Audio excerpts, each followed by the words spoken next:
Batzutan Bang kolektiboaren eskutik, naiz irratian, eskuartean. Nola erlaxatzen zara? Nola egiten diozu ihes eguneroko bizitzako estresari? Kaixo Garazi. Kaixo Amalia, zer moduz? Oso ondo, hemen berriro galdera hauei erantzuteko prest, gaurko saioan, eskuartean, literatura eta gauzak. 3. saioa hain zuzen ere, irratian, gaueko 9 dira, badakizue, eta YouTubeen, nahi dezuenean sartu zaitezte eta hor gure saio guztiak ikusi eta entzuteko aukera izango dezue. Gaurkoan zer egingo dugu erosotasunaren formularen bila ibiliko gera. Hortarako albiste erosoak ekarriko ditugu, gomendio erosoak baita ere, eta gero itzteko gure saioa baita ere, zerbait erosoa komentatuko dugu, bintzat guri plazer izugarria emango diguna, ez da? Bai, gaur goxo gatoz, aurreko saioa izan zen gauza beldurgarriena, spooky season, udazkena, hiltzaileak eta abar, orduan gaur, kontrakoa ez, konforta, plazerra, zer gustatzen zaigun.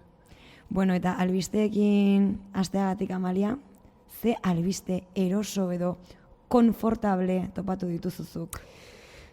Bueno, gauza asko dauzkagu gaurkoan nabarmentzeko, ze naiz eta albiste txarrek hor jarraitzen duten beti ez, topatu ditugu gauza nahiko lol. En fin, bai, erosoak edo, edo txistetxoak, ez? Bai, txisteak. Igual, barretxo batzuk. Hoxe. Bueno, orduan, lehenengo adibidez, ponbotarren familian, ponbotarren klanean, hau norbaitek ez badaki, ponbo da Espainiako familia real haren pareko familia bat. Bai, da familia bat, ezagutu beharrez dena berez, baina gure sare sozialak konkistatu dituztela esan dezakegu, inbaditu egin dituzte, eta orduan oso zaila da ez jakitea nortzuk diren, zaila da benetan. Eta, emategi dizkizute gainera jarraitzaile bezala momentu plazentero asko, ez? Bat izan daiteke Maria Pombo aizpaztarrena ezkontzan jarri zuten Espainiako himnoa. Elizaren barru. LOL. Nork ez du nahi, ez? Momentu benetan patriotiko bat bizi horrelako egun berezian. Badakizu aurten ukietera ezkontza bat Eliza horretan. Bueno, ella, influencer. Baino, etzen egon, inungo himnorik egontzan aurreskua. Osea, izan zan, de repente, plot twist, Elizarentzat. Bai, beste aldaera bat, ez? Bueno, familia honetan ze gertatu da, Maria Pombo honek ila teinitu du, eta ja ez da la rubia de España, orain da morena. Orduan, nik hemendik bota nahi dute defentsa bat morenen alde, ze jende rubioak ezin egona sortzen dit batzuetan, esan beharra daukat. Burruka batean, zunoren alde jartzen zera, rubiaren alde edo morenaren alde? Agian, ez dakit Amalia sekula planteatu dilema hau, ez dakit. Bueno, nik esango detena da, honekin, ni morenaren aldekoa. Baina gainera, morenaren alde egotea orain da nahiko mainstream. Fijatzen bali mazea, gure inguruan ditugun influencer denek erabaki berdin hartu dute, batean, ez dakit, edo dakaten, ez dakit, behaien arteko konexio bat, edo beraien artean, egin behar dute beti berdina, doa zenpak, ez dut ulertzen, baina orain batean, influencer gehienek erabaki dute morena izatea. Bai, hor daukagu ere Laura Eskanez, berriro beste behin gure saiontara ekarri deguna, morena dena orain, eta beste batzuk oso ezagunak ere Twins Melodies.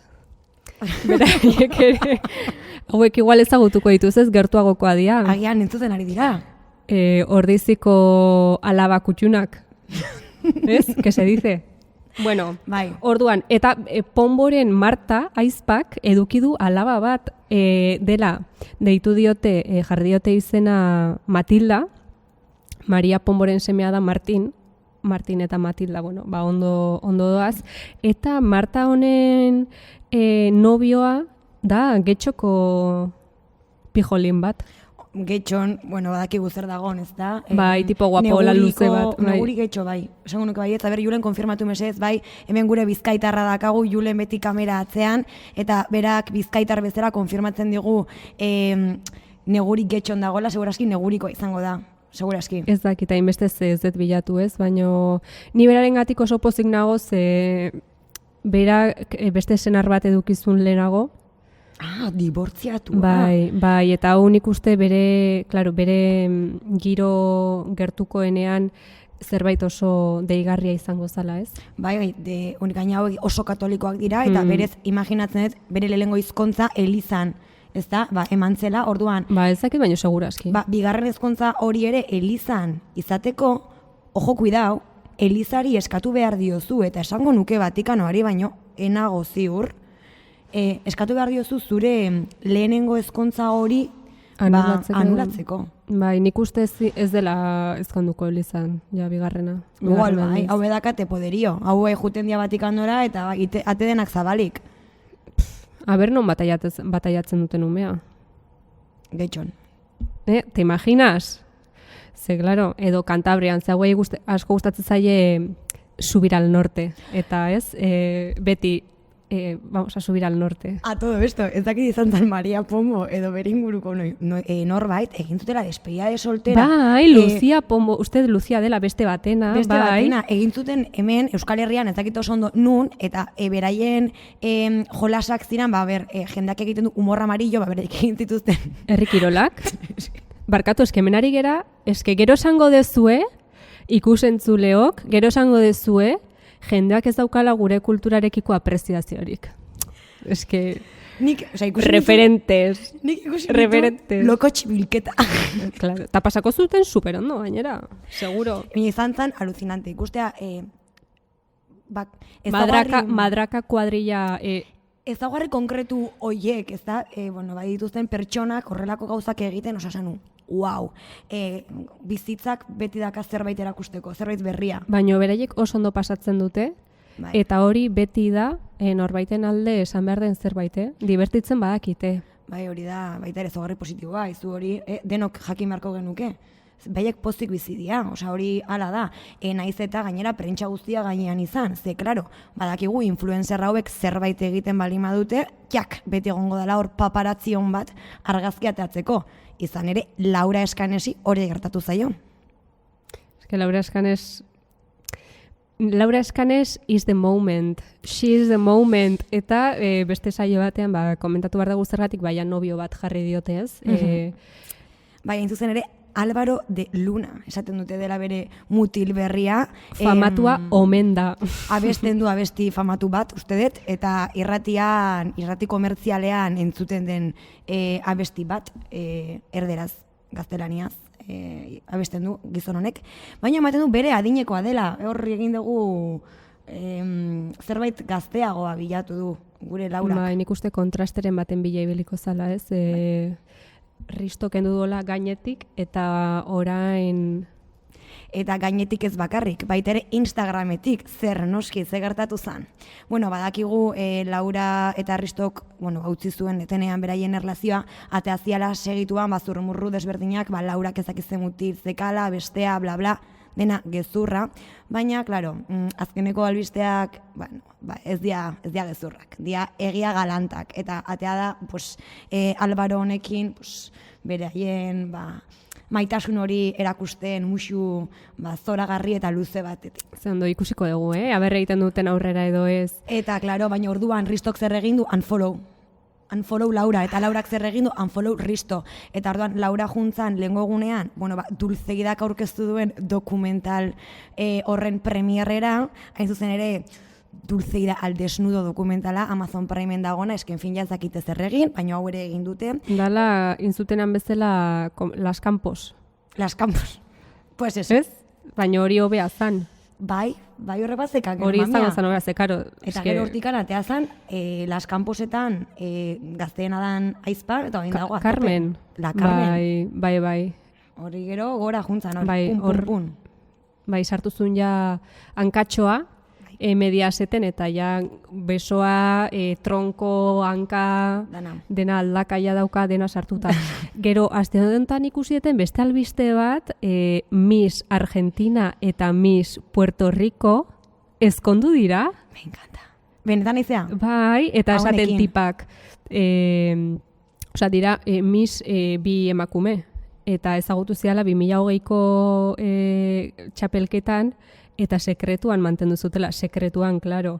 Ze hau da, arkeologoak bezala aurkitzituzte hilobi berean, eta los de historiólogos dirán que eran mejores amigas. Ba, hauek ere orain atzera begira esaretan, eta, bueno, bazauden pistatxo batzuk, baina, bueno, zorionak. Hemendikan pozten gera, eta, bueno... Muak bat zuentzako guapas. Eta ondo pasa, eta disfrutatu. Beste albiste zoragarri bat, eta atsegin bat izan da, hemen neri garaziri, Instagrameko zozketa bat tokatu zaiola. Nago emoziona. Behingoz. Lehenengo aldia, parte hartu dut zozketa askotan, eta esate, hau ez da inoiz tokatzen. Eta azkena, tokatu zait. Konfirmatu dezakegu, eta ez da gutxi, Instagrameko zozketak benetakoak direla. Bai, bueno, eta gaina ze tokatu zait, liburu bat, nago super pozik.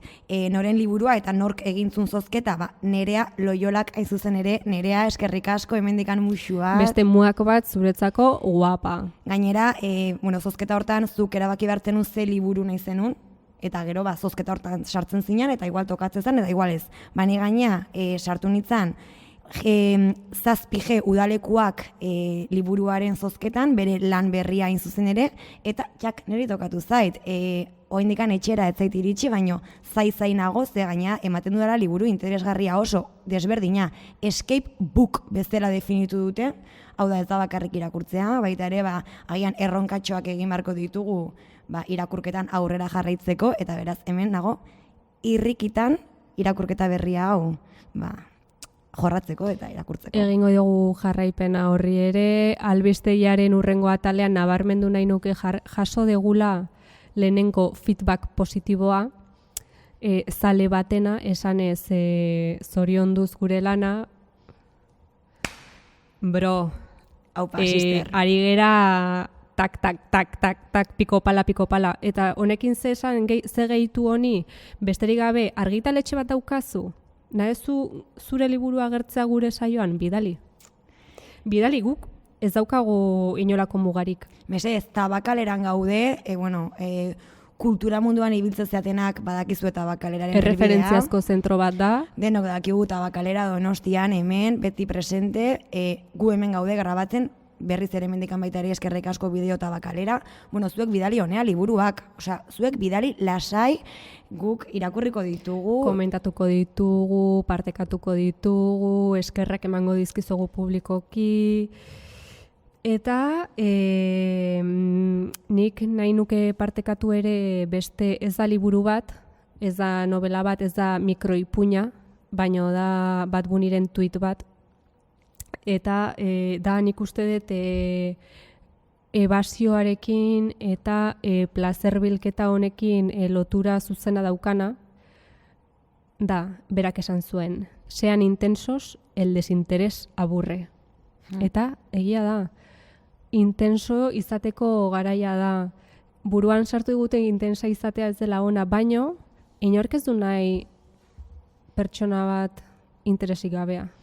Bai, nik hemen aipu txiki bat, nahiko nuken ere kuadrillakoek batez ere tuita hau entzutea, edo irakurtzea, ze beti dakagu gure elkarrezketetan, ez da bai da hori, zer da intenso izatea, guk badakigu gu intensa batzuk gerala, eta oso harro gaude, gustatzen zaigu, gure izaeren parte garrantzitsu bat da, baina beti dakagu zer da intenso izatea. Oso zu izatea, ez?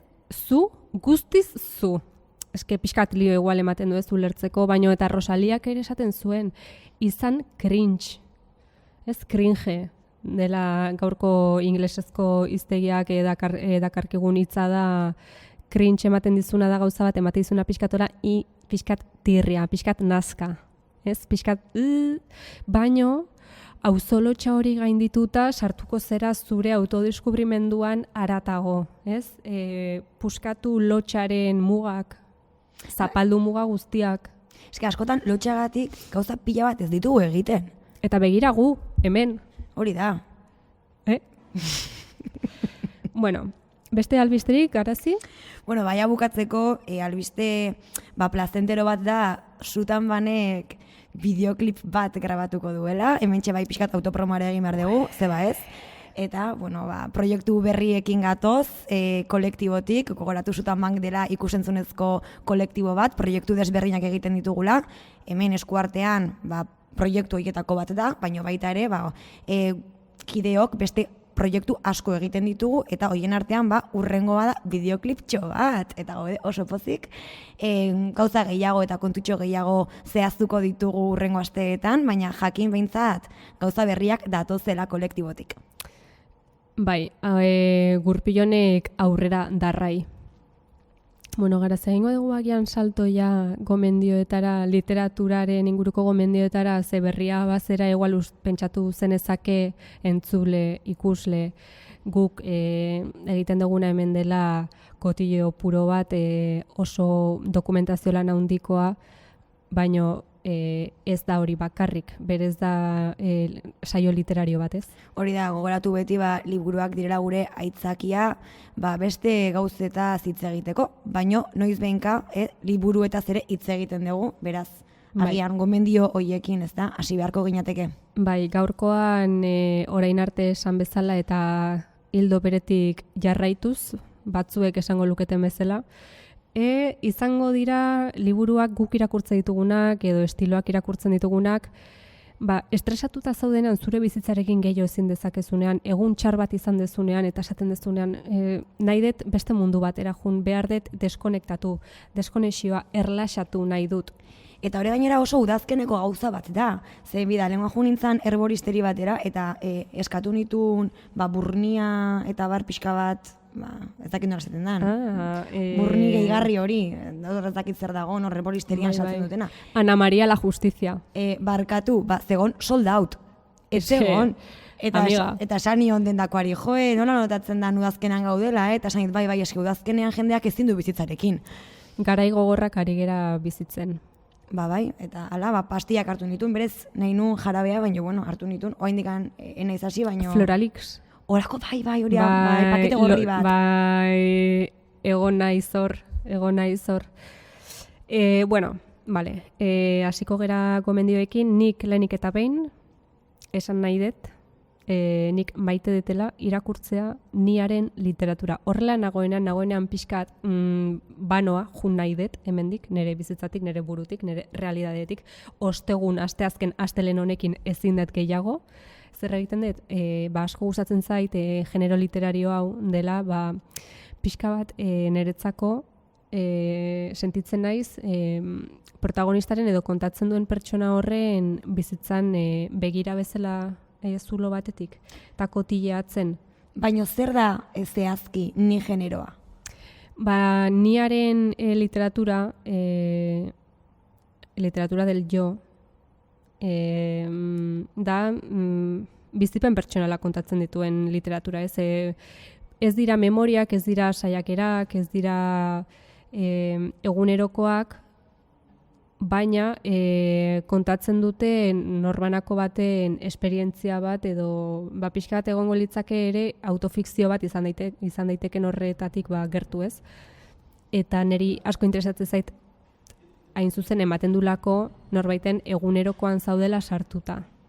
Ari dela kontatzen bere bizitza guztia eta niri horrek kriston plazerra ematen dit. Da kotilatzeko beste modu bat esan genezake eleganteagoa ez. Eta erosi nuen Kanadan egon nintzanean Happy Hour liburua eta irakurri dut eta da oso hola eta asko gustatu zait dia bilagun, bineska gazte Nueva Yorken hilabete batzuk pasatzen ari dianak uda garaian eta nola pasatzen duten denbora kontatzen du.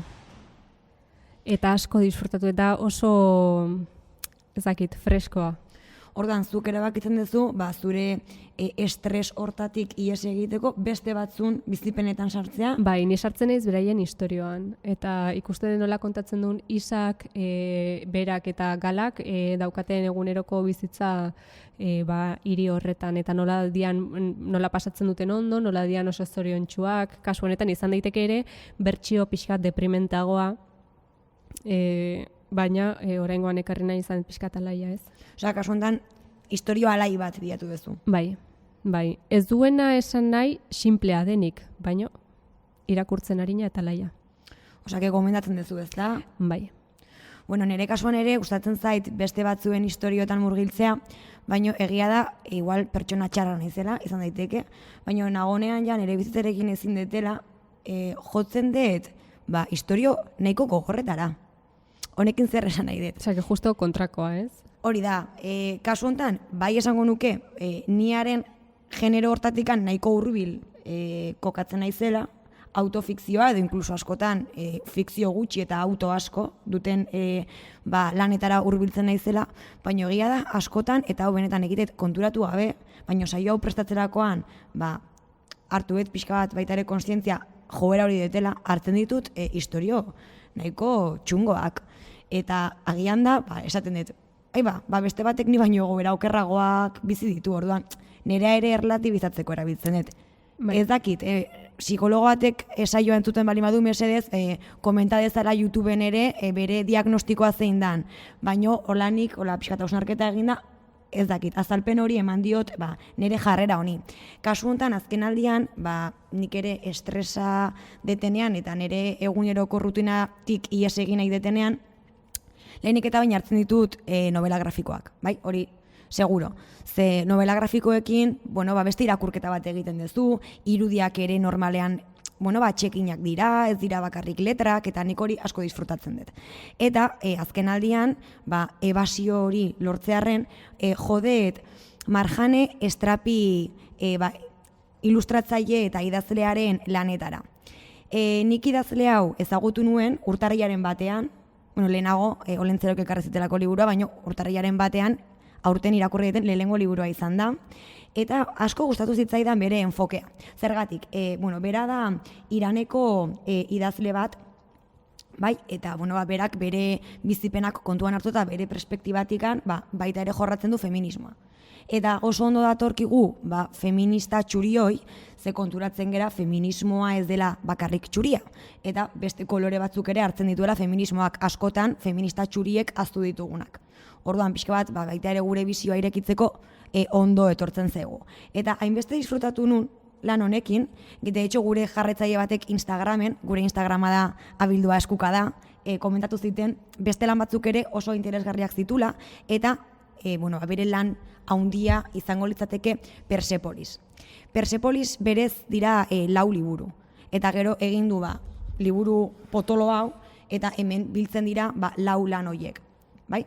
Eta kasu honetan hemen autoreak esplikatzen duena da bere harremana jihadarekin. Hijab, ui ama. Barkatu beti nazte naiz, nola da? Hijab, eske beloa ez nuen esan ez da beloa, eta berriro da. Hijab, barkatu hemen dikan, nire hankasartze honengatik konturatu gabe izan da. Men bere harremana esplikatzen du nola bere herrialderen historian emandako iraultza desberdinengatik eta aldaketa politikoen ondorioz emakume bezala bere egoera ere aldatzen dela, Europara etortzen da, Europan bizitakoa ere komentatzen du, esplikatzen du zer dan Europan imigrante izatea, eta bar, eta bueno. Eta pixka bat, bere herrialdeko egoera hori ulertzen duzu eta baita ere bere bizipenak Europan. Eta oso irakurketa interesgarri ditu zait, baita ere ebasio hori ez da, lortu dut, bere azalean sartu naiz, eta horrelan ere errutinatik ere atera naiz pixka bat. Irakurketa arintxo bat ez, zure une triste eta lanpetuetan deskonektatzeko? Bai, neska, psikolo batek mesedez diagnostikoa. Arazorik ez daukazu, Arazorik orengoz ez daukazu. Beste gomendio bat, beste egiteko bat lagungarri izan daitekena horrelako egoeratan, beti esaten duguna ez, gustatzen zaizun autoretara bueltatu, sakondu beraien lanetan, nik irakurri dut orain ere Joan Didionen De Donde Soy, eske, crush, begira, ze guapa. Señora, bueno, eta Joan Didionek ze kontatzen du liburu honetan, De Donde Soy liburuan, bada saiakera eta memoria eta kazetaritza lanaren arteko banasketa bat, eta kontatzen du Kaliforniako historia. Eta Joan Didionek kontatzen du bere familiaren historiare bai. Eta jazta, eta kontatzen dizu, gauza historiko pila bat, eta asko gustatu zait, egia esan.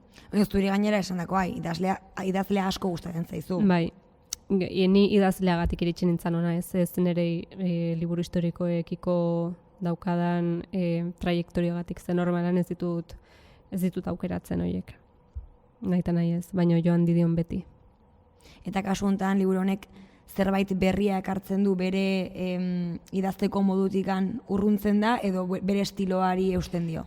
Da bere estilokoa, bere eleberriak, fikzioa ez den bere lanen estilokoa. Eta bera kazetaria zen eta asko nabaritzen da nire ustez eta oso ondo egiten du bilketa lan hori ez. Eta oso ondo kontatzen dizu ulertzeko bere herrialdearen historia nolakoa izan den, historia.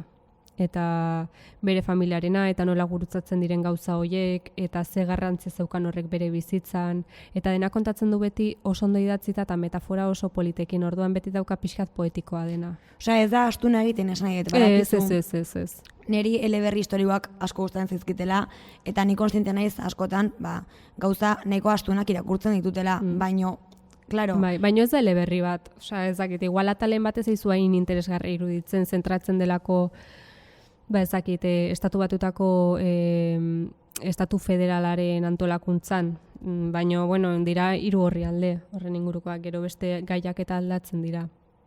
Osa, gerrex irakurtzen den zerbait. Bai, ez da dramatikoa, ez da negar egitekoa, edo tristura ematen dizuna, edo ditu gauza asko gainera niretzako guztiz ez ezagunak zirenak, ezakit harremana, klase soziala eta aeronautikaren sektoreko langileena, eta, gauza batzuk, nola ureztatzen duten Kalifornia, gauza batzuk, hori, ezakit, nik enekien ez errorren inguruan, ez, eta, polita da. Badakigu, orduan, Joan Didion irakurri dezakegula, De Donde Soy liburua, nik ere autore, gogotko bat badet, kasu honetan berriro ere, nik ies egin nahi detenean, liburu ilustratuetara jotzen dut. Eta kasu honetan, niri asko gustatzen zaiten autorea da Maria Gese. Maria Gese da ilustratzaile zoragarria, Instagram ere zoragarria daka, emakume honek, eta daka estilo niretzat oso polita, eta oso atsegina, eta bere, askotan ekarri dezu ona. Bere irudiak dira bere lana. Oso ederrak nire iritziz. Egia da, nik deskubritu nula Maria Gese, biografiekin. Azken finean, nik eukinun, hau dagoeneko azaldu dut, baina berriro azalduko dut, irratian lehengo aldiz aitortuko dut hau, naiz pixkat obsesiba. Eta orduan eukinun garai bat obsesionatu nintzela Frida Kahlorekin, oso originalani ere badakit. Baina, nik ere eukinun obsesioin.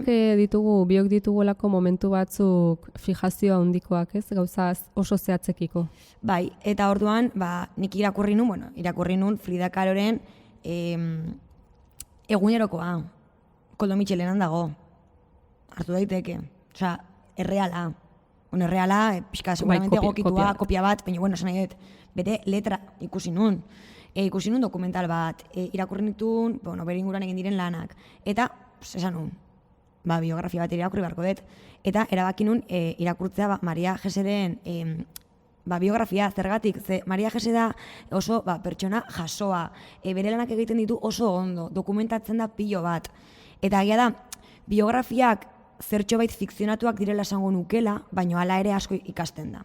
Eta, nik ikasi nun pilo bat Fridaren inguruan, eta lagunei utzi nien, nik beti lagunei uzten diet irakurtze deten guztia, eta hori ere utzi nien, eta nire lagun batek oso jatorra den lagun batek, oparitu ziten Marilyn, una biografia. Marilyn.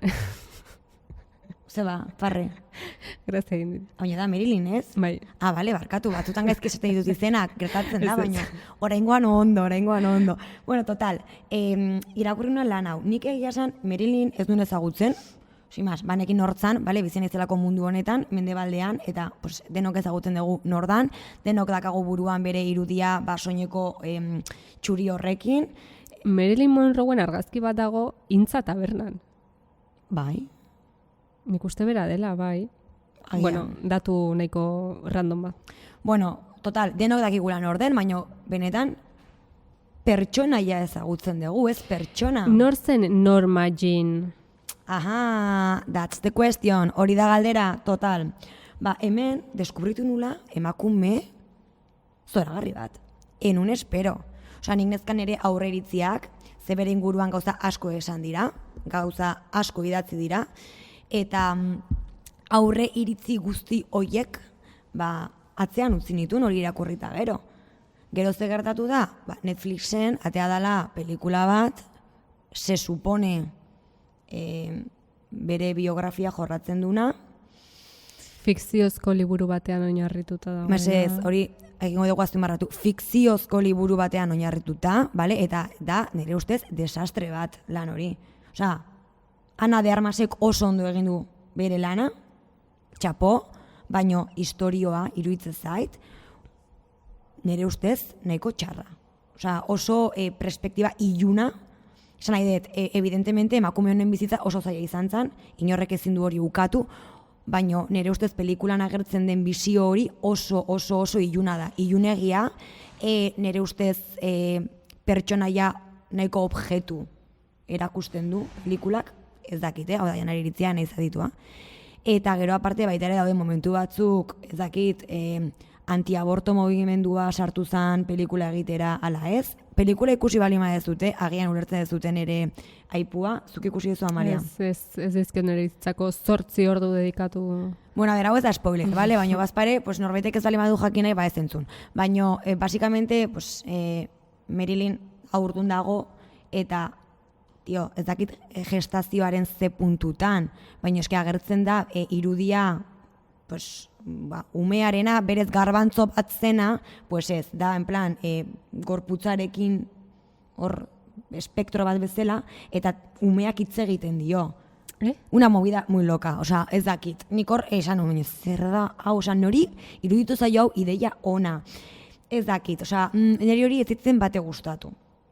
Baina sin más. Eta hori zen zinemaldiko pelikula sorpresa. Bai, izugarriko puntxa izan zuen, eta nik benetan, jarri zuten Netflixen egun berriñan ikusi nun. Ja, nik egia esan kritika hau ere entzun dute, beste lagun edo ezagunek ere esan didate protagonistaren lana gustatu zitzaiela aktorearena, baino pelikula orokorrean ez hainbeste. Edo enfokea ez zela inona, edo, bueno, entzun ditutola kritika desberdinak. Eske, jaipa handia sortu zuten, nire ustez. Asko hitz egin zen pelikula honen inguruan, eta batean, baina, 2 orduko pelikula uste dela, oso luzea. Gehiago nik uste. Super luzea. Eta zetezu jolin, baina bueno. Egin miniserie nahi badezu, eta ez eman txapa, mesedez. Gaina ikuste zure lehenko kapitula, eta ikuste zu, nola di joan movida, gero ez zu ikusten gehiago. Baina hori. Eta egia da, Maria Jeseri esker, nik hobeto ezagutu nuela. Poste naiz. Bueno, nik ekarri deten beste gauza bat da, aspaldi egin ez deten zerbait dela poesia gomendatu. Duela 1000 urte nik esaten nuen poesia irakurtzen nuela eta asko gustatzen zitzaidala eta bla bla bla bla bla kriston txapak ematen dituen honekin eta gero hasi nintzen, karo, nik neukan horren ondorioz ondorioz ez, baina aldi berean nik neukan gaitasunik irakurtzeko eleberri bat.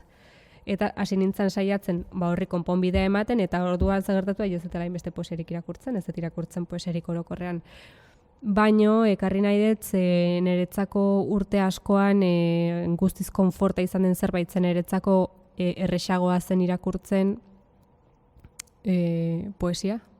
Eta nire autore gustokoenetako bat da Idea Bilariño, hau da munduko poesia kailerak bildumak argitaratutako bere olerkien aukeraketa, eta niretzako bera da ultrakonfort.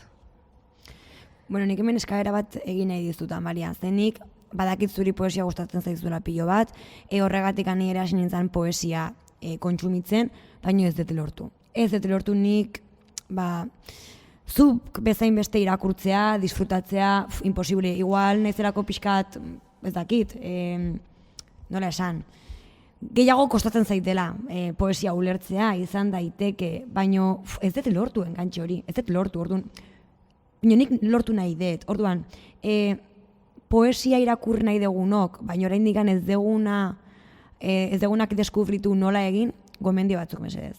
Tip. Nik uste garrantzitsua dela bilatzea zure estiloa dena. Ze poesia eleberria edo saiakera edo zein beste estilo bezala oso zabala da. Eta dauden idazkerak ere askotarikoak dira. Eta nik bilatuko nuke interesatzen zaizun gaia edo jorratzen duen autoreren bat edo herrialderen batekoa dena, interesatzen zaizuna, edo begiratu zure gustoko idazleek edo sortzaileek zer gomendatzen duten, esan nahi dut. Adibidez, entzuten baduzu gure podcasta jasoko dituzu gomendio batzuk, entzuten badituzu beste batzuk, jasoko dituzu beste batzuk, ikusten badituzu booktuberrak, jasoko dituzu beste batzuk. Nik hori ere askotan egiten dut, nik jarraitzen dut adibidez Kanadako tipa bat dena iten ditu YouTubeko bideoak liburuen inguruan, eta gero aparte da stand-up komedian. Osea, txisteak kontatzen ditu zuzeneko emanaldietan. En plan, antxonteieria. Bakarrizketak eta barregiten ditu. Bai, eta pila gustatzen zait. Eta berak emateitun gomendioak, nik argitaletxe hau, lehen aipatutakoa beraren gatik ezagutzen nuen. Ze da kanadiarra. Bueno, orduan, nik uste oso garrantzitsua dela olakoetan ere bilatzea besteek zer esaten duten, ez? Edo zer daukan esateko, interesatzen zaizun jendeak edo lagunek igual ezagutzen zaituzte. Ze liburu bat gomendatzea ere da, rekomendame un libro, ze gustatzen zaizu? Ze zaila denez. Ze interesatzen zaizu? Ez? Igual hortik hasi behar da, edo jun liburutegi batera eta liburu zainari galdetu. Bai, hori egia da, liburu zainena... Ze badakite, tio, jende horrek irakurtzen du pila bat. Edo baita ere, liburu denda txikietan bai, noski. Galdetu, nik liburu denda batutan galdetzen dut eta liburu zoragarriak ezagutu ditut. Agian poesiarekin berdina egin beharko nuke? Egin zenezake, desde luego, saiatu behintzat, bai. Aurrekoan ikusi nuen, entzun nuen Sara Torres idazleak, nola ibili ginen beraren inguruan hitz egiten, egin zuen elkarrizketa bat, Tardeo podcastean, dela pasan nizuna elkarrizketa, eta berako zegaletzen zion justo elkarrizketatzaileak berari zergatik uste duen dela batzuentzako hain zaila edo zergatik ematen duen poesiak dela gauzat murriztua publiko oso txiki batera, ez? Edo ez dela inaccesiblea edo kosta egiten dena, eta berak nabarmentzen zuen beste lan bat eskatzen duela, ez? Irakurleari beste ritmo bat eskatzen dio, dedikazio bat, batez ere hasieran igual hizkerara ere ohitu arte, baino ez duzu irakurri behar igual liburu osoa, ez? Osea, zentratu zaitezke hasiera batean ja olerki bat irakurtzen eta saiatu ulertzen eta zer nahi dizun kontatu horrek. Osea, nik uste poesiarekin gertatzen dela beste ritmo bat daukala. Eta beste lan bat eskatzen dio irakurleari desberdina dena ez duna, izan beharrik hain zaila berez ere. Osea, estilo asko daude, ez, esan bezala, baino. Bai, baina niretzat hori, poesia bihurtzen da lan bat. Ez da zerbait,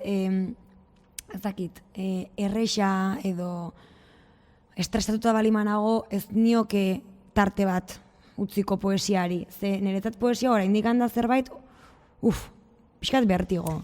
Bueno, gero estiloak eta estiloa daude esanet, eta ez badizu zuri horretarako, ez badizu balio, edo ez badizu ezer esaten, edo ez badizu konektatzen, ez da zer gertatzen. Igual beste momentu baten gertatuko da. Bai, egia da. A ber, nik ere bueno, lako momentuak behar ditu danean, ies egin nahi detenean, gauza txorrak ere irakurtzen ditut, bai, ez bakarrik bizitza gogorren inguruan informazioa bilatzen edo gertara historikoak bilatzen. Baita ere, bueno, saiatzen naiz, komedia pixka bat irakurtzen, eta komedia horren barruan, ez da lan erresa, nire ustez ez da ere komedia topatzea. Parre egingo duzun liburu bat da, liburu oso konkretu bat agian, zure izaerarekin bat etorri behar du, zure humorerekin bat etorri behar du, gauza asko bateratu behar dira, astro guztiak batu behar dira liburu batek. Bai, ez da erresa. Ez da, kasu hontan, nik ere beste podcast batzuk jarraitzen ditut, eta, estirando el txikle, esango dut, ez da gure kompetentzia, ojalá, baina... Ez da. Ez da, orduan, estirando el txikle, niri asko gustatzen zaiten podcast bat da, eta, bertan, bi emakume ditugu, eta horietako bat da Victoria Martin, eta Victoria Martinen humorea da oso konkretua. Gustatu behar zaizu, nik hori ulertzen dut. Amaliari, gustatzen zaio? Neri ez zait gustatzen, ez. Neri Victoria Martin eta estirando el txikle generalean barkatuko idazue, baina ez dut karkarraskorik egiten beraiekin. Ni xinplagoan ezakean eta nik niri gustatzen zait. Eta, Victoria Martinen humorearekin bat egiten dut askotan. Ez beti, baino bai askotan. Orduan, berak bere lana argitaratuko zuela, orain dela hilabete batzuk esan zuen, Instagramen, eta esan nun, nik hori irakurri behar dut. Eta orain dela gutxi atera den liburua dau, ez dakit hilabete bat edo. Nik uste oso berria dela. Nahiko berria da, orduan, nik eskuratu egin dut liburua eta irakurri dut. Eta egia esan, Eta ze kontatzen du hemen? Bada, hiru tipen istorio bat, protagonista Barbara da, nire ustez protagonistak badaka Victoriaren zerbait, ez da Victoria, ez da bere bizitzan oinarritzen, baina, nire ustez da bere pertsona fikzionatuta. Eta daude gero beste bi lagun. Bere lagun bat da, bere pixukidea, eta gero bestea da, hiruak zian eskolako lagunak, Opus Deiko zentro batean ikasi zuten hiruek, eta, Victoria Martinek errealitatean Opus Deiko zentro batean ikasi zuen. Hortik ez da inoiz, olasten diren historiak ez dira ondo bukatzen. Total, hiru neskauek eskolan ezagutu zian, eta gero bakoitzak bere bidea jarraitu zuen, protagonista eta bere pixukideak elkarrekin jarraitzen dute, eta beste hirugarrenak beste bide bat jarraitzen du, pixka bat bide hori, gizon heldu batekin ezkondu, dirua, txakurra, umea, de hecho, aurdun dago, eta hor da pixka bat bere punto de inflexión, eta hor jazten da bere drama, pertsonaia honena. Ezta, orduan pixka bat aprobetxatzen du baita ere egoera hori aztertzeko baita ere dirudunen munduan ze gertatzen da, pixka bat baita ere kritikatzen du. Kritika nahiko ona, bere burua kritikatzen du pilo bat, eta hori niri asko gustatzen zait, ze berak esaten du, ni naiz inor baino hobea, baino horrek ez du esan nahi besteen ezin dutela kritikatu. Hori nire ustez baita da hausnarketa on bat. Eta kritikatzen du besteenak, kritikatzen du bere burua, bere desgraziak kontatzen ditu, baina parre egiten duzu bere desgraziak kontatzen dituenean, eta gero baita ere egiten du nahiko hausnarketa garrantzitsua gai desberdinen inguruan. Batez ere bere ikuspegi feministatikan, hori gauzakola, oso hausnarketa eta oso esaldi onak botatzen ditu, egia esan, parre egin dut, gustatu zait. Eta, eta gero pixka bat hori, Instagramen mundua, postureoaren mundua, pixka bat bere sareak jarraitzen bali dituzue, humorea hortikan juten da bere humorea. Eta egiten duena da hori novela bilakatu. Eta bere hola tragediaren bat, komikoa dena? Esan duzu, liburua, menizkera spoiler, igual. Volumena jetxi, momentu batez. Adibidez, karo, esan nire ustez, protagonista bada pixkat bera. Ez da guztiz bera, baino badaka zerbait berea. Protagonista baita ere komika da, protagonistak egiten du lana programa batentzat, eta protagonista horrek programa hortan bere bizipenak kontatzen dizkigu. Bera izango da mitiko kafea ematen diona jefeari, boieria industrial batez ere, eta, bueno, hor dago el señor de la papada, goitizenak erabiltzen ditu, eta goitizenak ere nire ustez oso egokiak dira, ze pixka bat goitizenekin baita ere, kritikatzen du ez da, telebistan adibidez, hain ohikoa den errealitate, lotxagarri ez dut esango, baino bai, pentsatzeko ematen duna, emakumea nola dan, gizona nolakoa dan, olako gauzatxuak. Luketak. Hoixe, baino beti humorez, osea, eta gero batzutan esaten du, ez dakit, oso nago nekatuta, ez dakit, igual norbait ofenditu da, ez da nire intentzioa, ez dakit, hola, pixka bat, tono hortan, eta parra egiten duzu pilo bat, eta gero bere burua pilo bat kritikatzen du, protagonistak esan nahi dut hor bai dago hausnarketa bat. Osea, ni naiz okerrena, nik badatekit hau ezk egiten dutela, eta parra egiten duzu, empatitzen duzu pilo bat. Eta pixkat baita ere, hori, hitz egiten du, guk askotan dakagun hipokresiaz, ez da.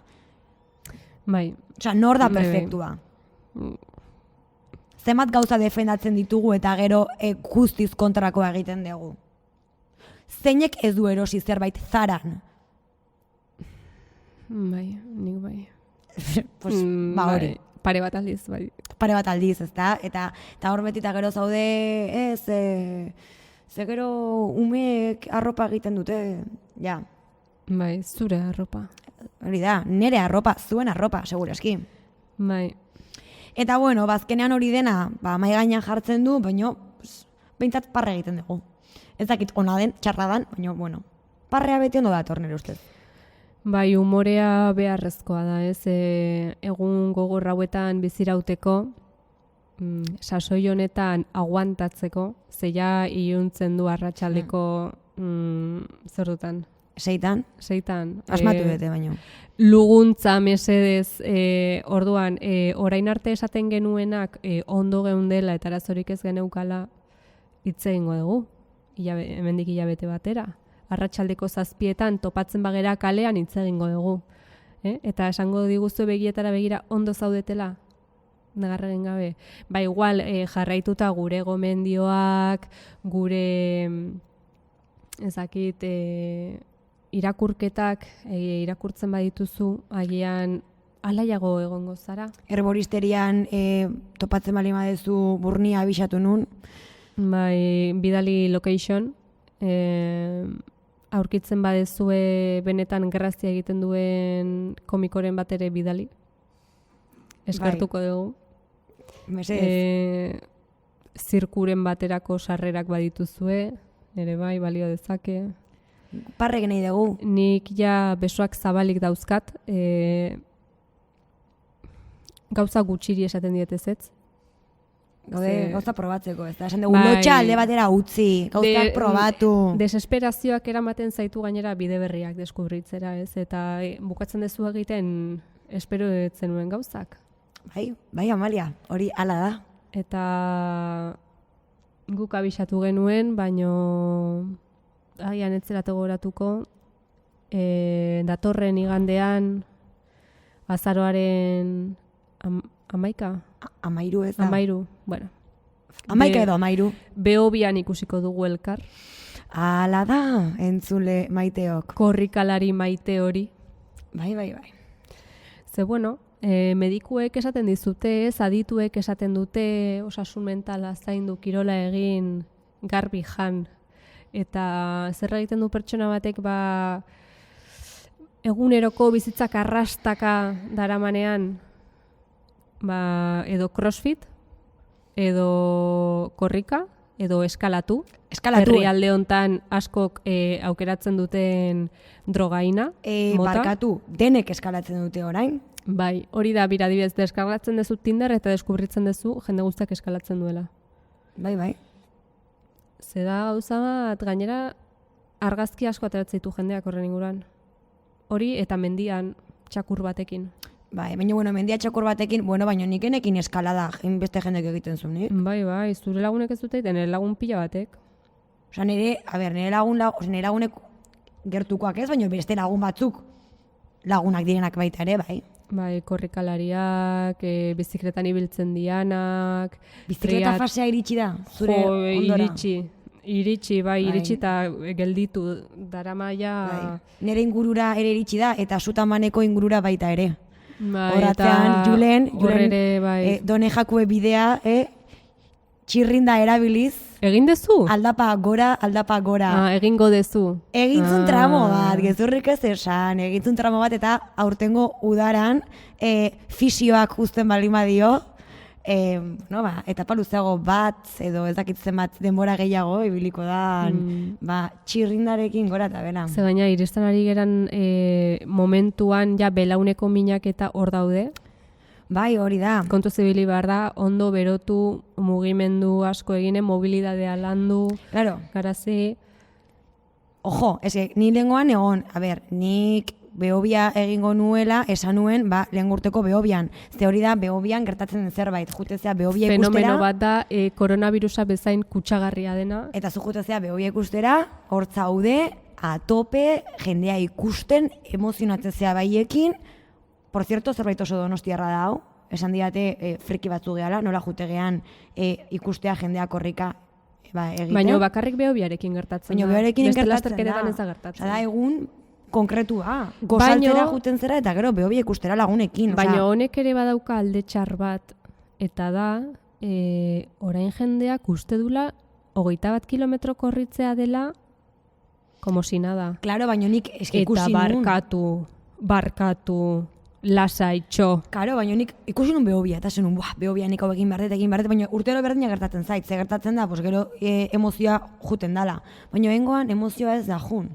Eta, prestatuko dugu, esaten nuen naiz iristen, takata, ordaindu nitun, 60 euro, zenbat euro zian? Bai, jota ni gainera jarri nun dorsala jasotzeko behobiaren asteburuan.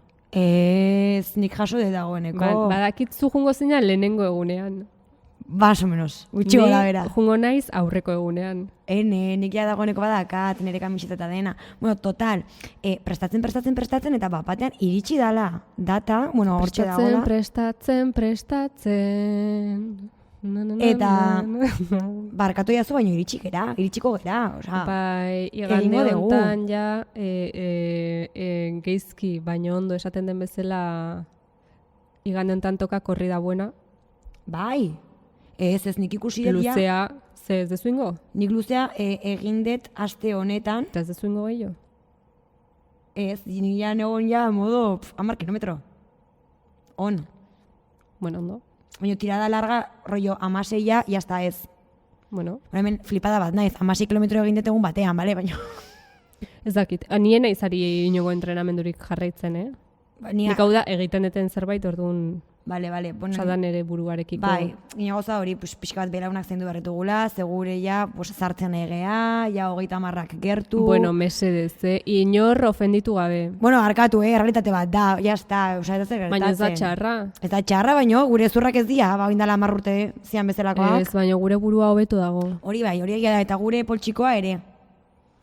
Bai, ni egia san ondo nagoela, Bai, hola geratuko gara. Nahiago de eta dinau. Bai, baina behobia prestatu behar da buruakin.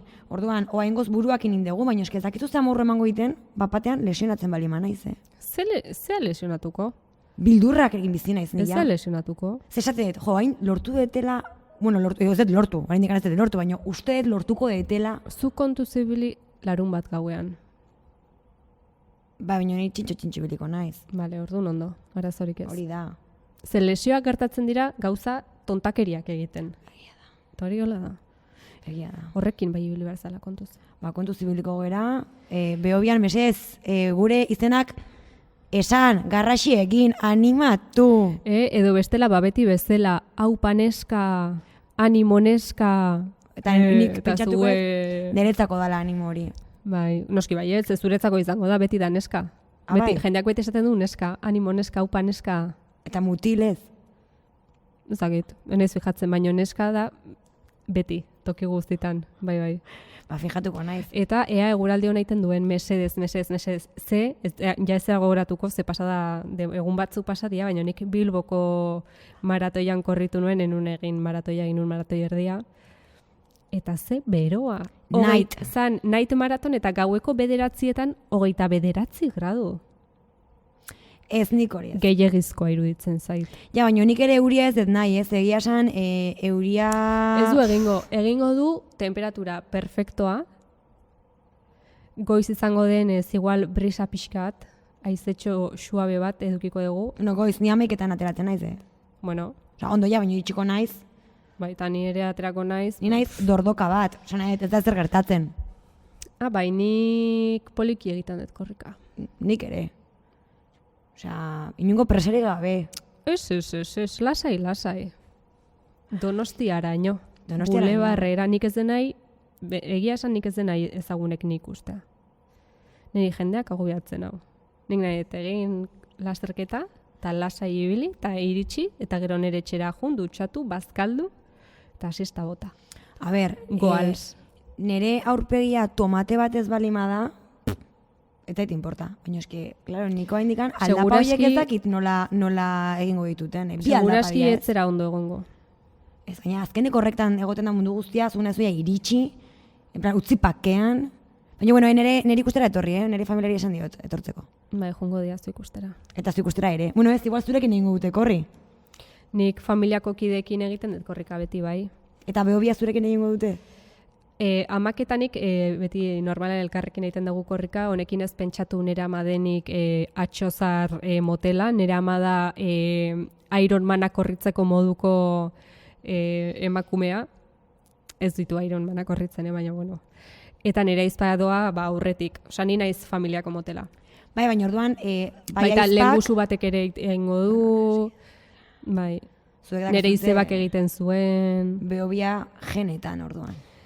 Bai, ezakit bai egiten dugu korrika familiako askok, bai. Bai. Nire familiako esperimento soziala, ikusiko dugu abertzemat. Esaten dutenez, cabeza de flecha. Hoixe, hortxe. Bueno, saio hau biltzeko, dena batera ekartzeko eta zuek guztiak usteko mezu positibo gozo eta alai bezain umoretsu batekin bildu dugu kuote bat. Hau da, influencer pentsalari gipuzkoar oso ezagun baten esaldi bat, bera da Mikel Pérez Artola, aka El Konkiseko guapoa, eta berak esaten du bere Instagramean, take a break, kogete una rotura, austurak hartu. Hori seguro itzultzaile neuronala erabiliz egin duen posta. Sakona mezua, jaso denek hola bota duen jakituria, barneratu. Eta jarraitu Instagramen zutalman, @eskukada, YouTube, Twitter, ez dakit beste sare sozialik dagoen, baina seguro badagoela.